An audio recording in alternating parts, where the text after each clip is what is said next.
Hi, I'm Craig with ApplianceVideo.com. Today, we'll be taking a look at the display cover assembly on this LG side-by-side refrigerator.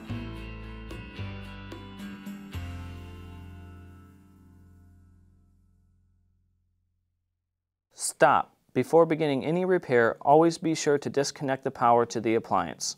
It is also recommended to test the outlet for the proper voltage. Remember to also turn off the water. The main reason why you'd be replacing your display cover assembly is if something is damaged on it and you cannot change the functionality between crushed or cubed ice or water. Now, click on the link below to view this repair video.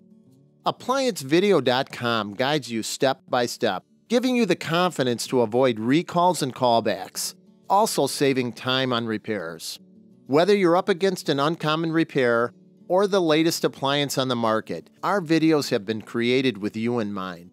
Our growing library of videos have been produced using our factory-certified technicians who have extensive infield experience over the past 30 years. ApplianceVideo.com provides high-quality repair videos that anyone can follow, regardless of their skill level. We are here to help.